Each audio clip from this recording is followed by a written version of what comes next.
경기도 평택, 밤낮 없이 돌아가는 세계 최대 규모의 반도체 생산 라인 위로 거대한 그림자가 들이우고 있습니다.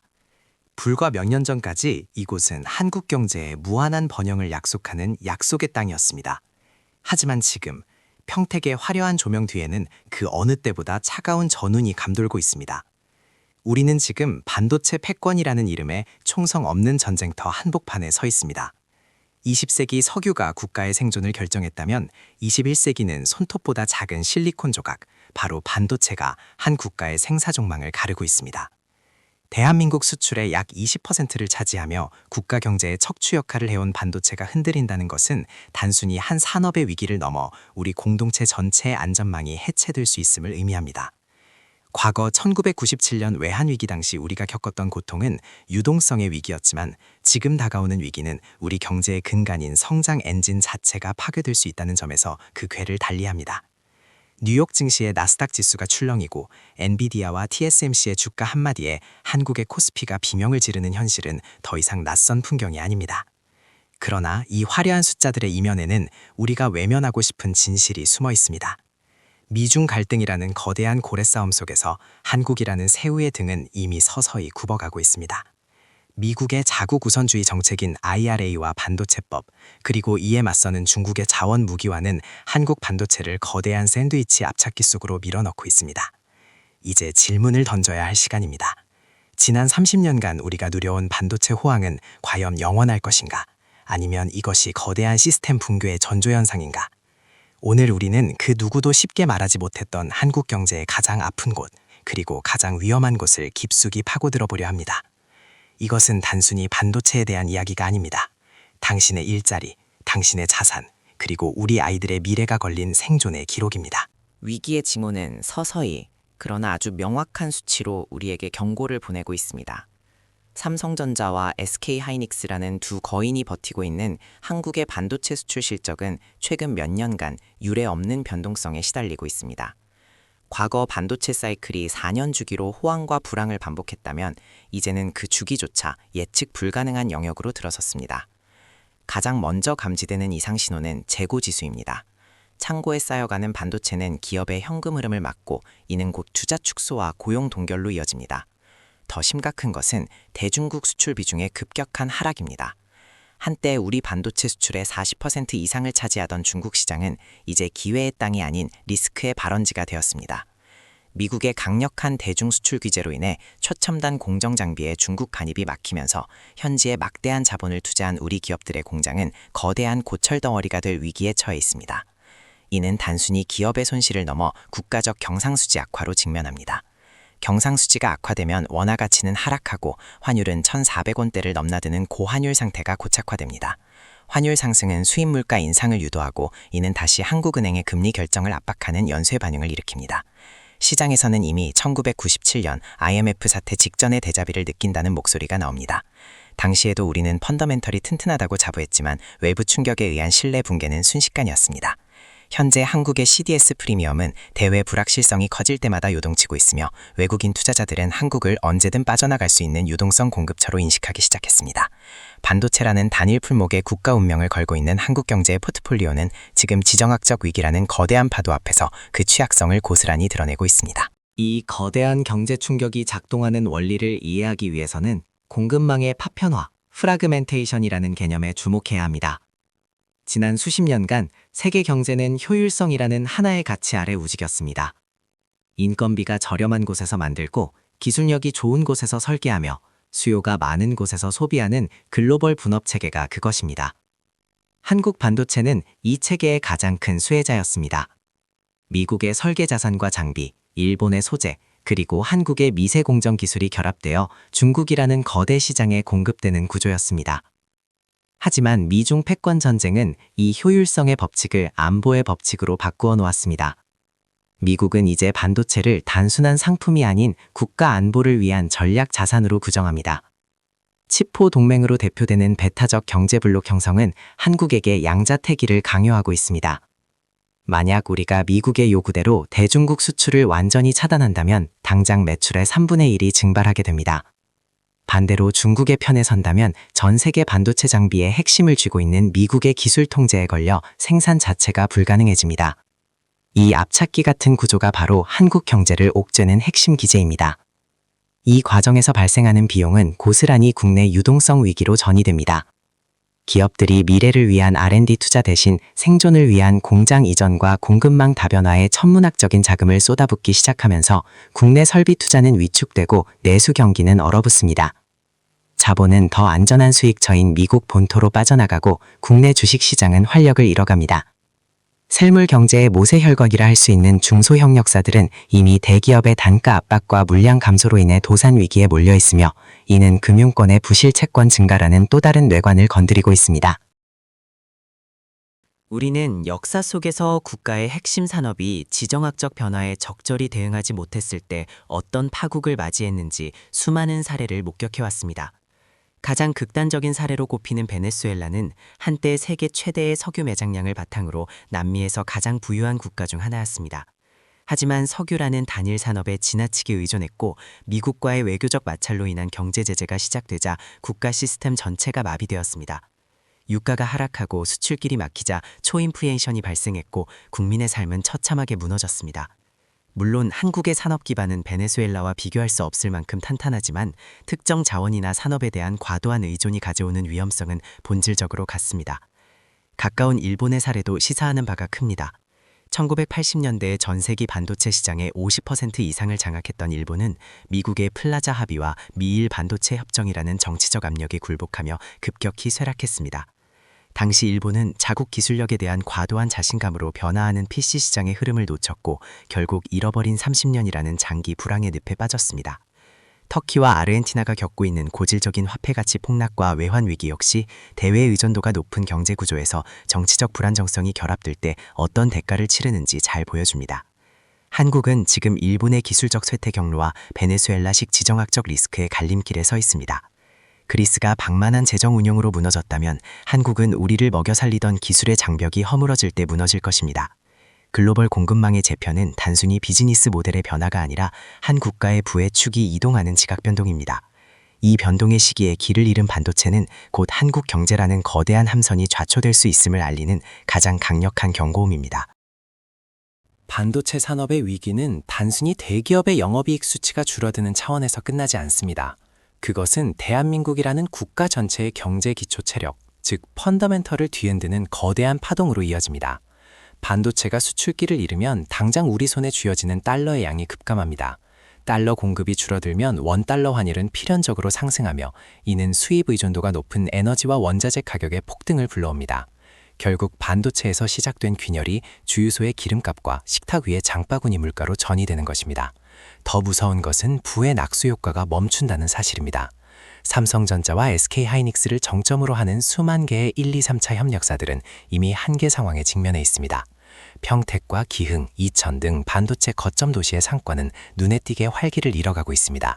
공장 건설이 지연되고 설비 투자가 줄어들자 그곳에서 일하던 수만 명의 건설 노동자와 엔지니어들의 소비가 멈췄기 때문입니다. 이는 부동산 시장에도 직접적인 타격을 가합니다. 반도체 벨트라 불리며 불패신화를 써내려가던 경기 남부 지역의 아파트 가격이 흔들리는 것은 실물 경제의 위기가 자산 시장으로 옮겨붙고 있다는 증거입니다. 만약 반도체 수출이 장기 침체에 빠진다면 우리는 과거 1997년 IMF 외환위기 때보다 더 고통스러운 구조조정을 겪어야 할지도 모릅니다. 당시에는 근무후기 운동과 노동자들의 희생으로 극복할 수 있는 금융 시스템의 문제였지만 지금은 우리 경제의 심장인 제조업 경쟁력 자체가 인공호흡기를 달아야 하는 상황이기 때문입니다. 반도체가 무너진 한국 경제에서 중산층의 붕괴는 시간 문제이며 이는 곧 극심한 양극화와 사회적 갈등의 도화선이 될 것입니다.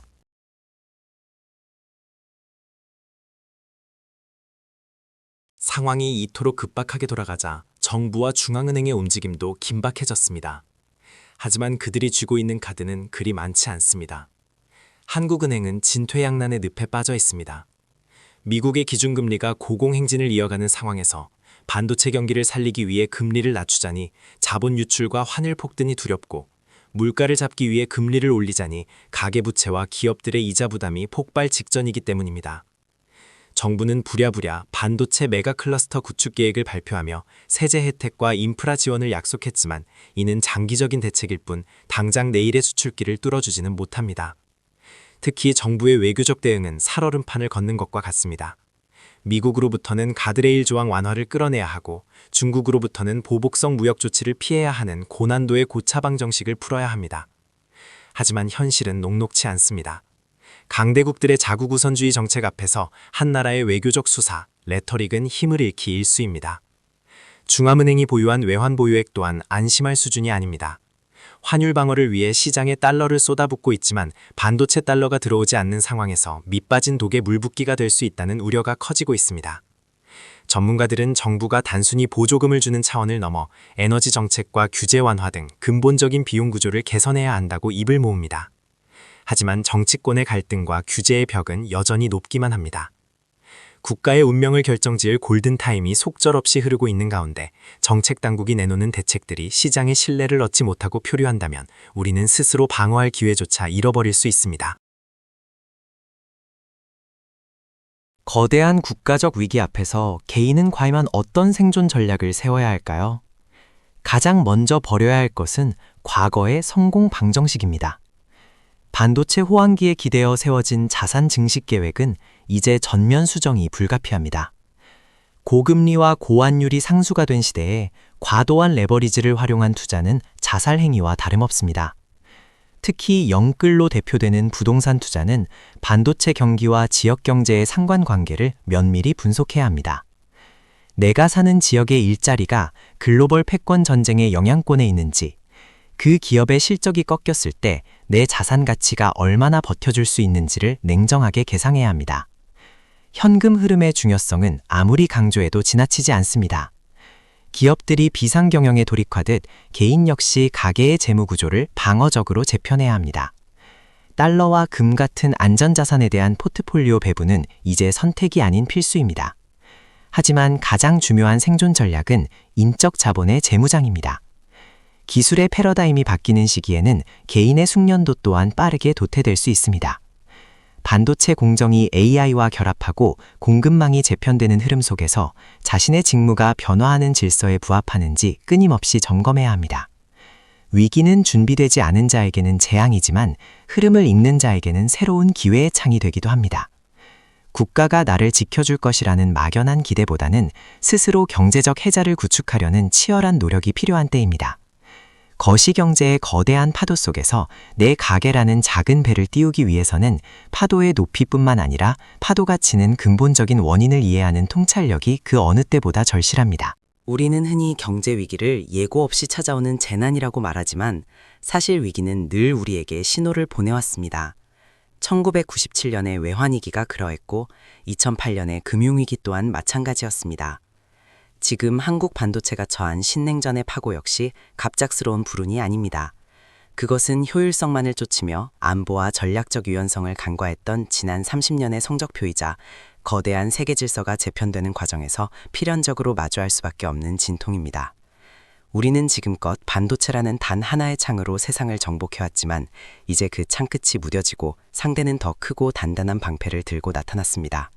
하지만 기억해야 합니다.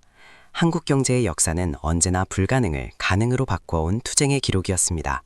아무것도 없던 땅에서 포항제철의 쇳물을 뽑아내고 가발을 팔던 나라에서 세계 최고의 메모리 반도체를 만들어낸 그 저력은 위기의 순간에 더욱 빛을 발했습니다. 지금 우리에게 필요한 것은 막연한 낙관론도 맹목적인 비관론도 아닙니다. 현재의 위기를 있는 그대로 직시하고 변화된 게임의 법칙에 맞춰 우리의 체질을 완전히 바꿔나가는 냉정한 혁신입니다. 강대국들의 틈바구니에서 길을 잃지 않으려면 우리 스스로가 대체 불가능한 존재가 되어야 합니다. 기술의 초격차를 유지하는 것을 넘어 전 세계 공급망이 한국 없이는 돌아갈 수 없도록 만드는 고도의 전략적 가치를 증명해내야 합니다. 이제 다큐멘터리의 마지막 질문을 던집니다. 당신에게 반도체는 무엇입니까? 누군가에게는 주식 창고의 숫자에 불과할 수도, 누군가에게는 일상의 편리함을 주는 전자기기의 부품일 수도 있습니다. 하지만 대한민국이라는 공동체에게 반도체는 단순한 산업 그 이상의 의미입니다. 그것은 우리가 세계 무대에서 당당히 목소리를 낼 수 있게 해주는 자존심이자 수많은 가게의 생계를 책임지는 밥줄이며 미래 세대가 더 나은 삶을 꿈꿀 수 있게 해주는 마지막 희망입니다. 신냉전의 거친 파도가 우리를 덮치고 있지만 파도만 보지 말고 바람의 방향을 보아야 합니다. 위기는 우리에게 묻고 있습니다. 우리가 일궈온 번영을 지켜낼 준비가 되었는지, 그리고 다시 한번 도약할 용기가 있는지 말입니다. 비록 지금은 안개 속을 걷는 것처럼 막막해 보일지라도 우리가 이 시련을 통해 체질을 개선하고 새로운 생존 논리를 정립한다면 오늘의 위기는 훗날 한국 경제가 한 단계 더 높은 차원으로 도약했음을 알리는 위대한 전환점으로 기록될 것입니다. 밤이 깊을수록 새벽은 멀지 않았습니다. 하지만 그 새벽을 맞이할 수 있는 것은 오직 깨어있는 자들 뿐입니다. 시청자 여러분, 당신은 지금 다가오는 거대한 변화 앞에 무엇을 준비하고 계십니까? 대한민국 경제의 심장, 반도체의 불빛이 꺼지지 않도록 이제 우리 모두가 지혜를 모아야 할 때입니다. 반도체 공급망의 재편은 전 세계 물류 지도를 다시 그리고 있습니다. 과거에는 가장 싼 곳이 공장의 위치를 결정했지만 이제는 가장 안전한 곳이 그 자리를 차지합니다. 미국의 nearshoring과 friendshoring 정책은 한국 기업들에게 가혹한 선택을 강요합니다. 미국 본토의 공장을 짓기 위해 지불해야 하는 천문학적인 건설 비용과 높은 인건비는 기업의 수익성을 갉아먹는 요소입니다. 하지만 이를 거부할 경우 미국 시장이라는 거대한 소비처와 핵심 원천 기술로부터 소외될 위험이 큽니다.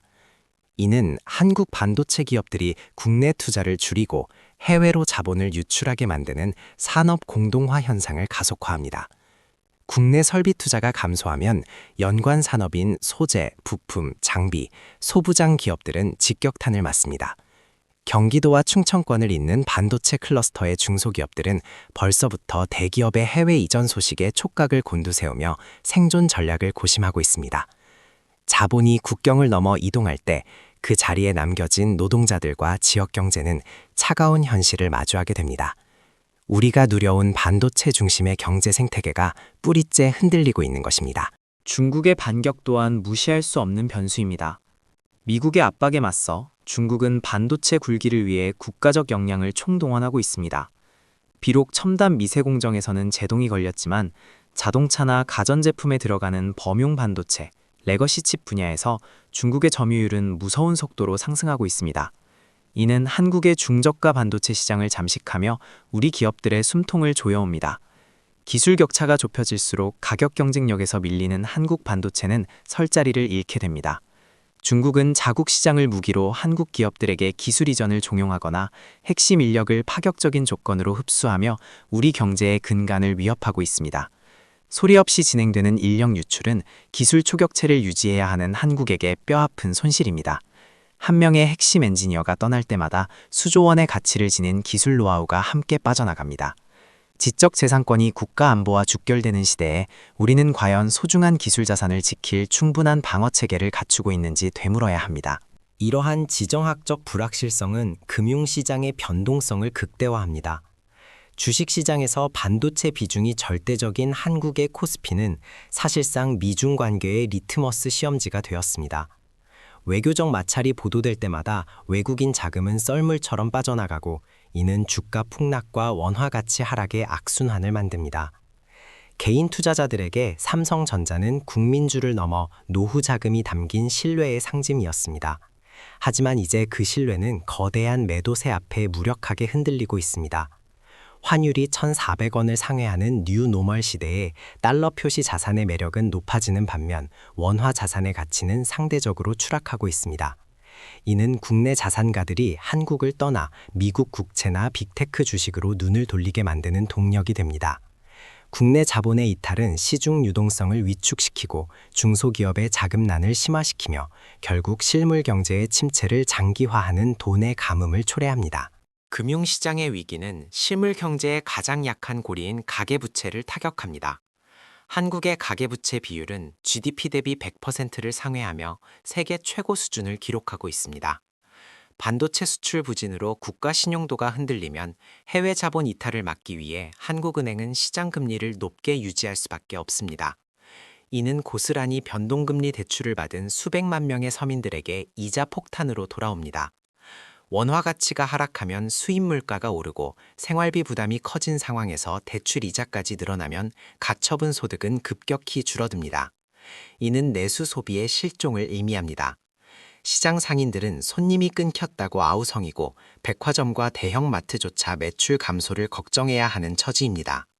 반도체라는 거대한 엔진이 멈칫하는 순간 그 진동은 평범한 직장인의 점심 식탁과 은퇴자의 노후 자금까지 뒤흔드는 거대한 해일이 되어 돌아오고 있습니다.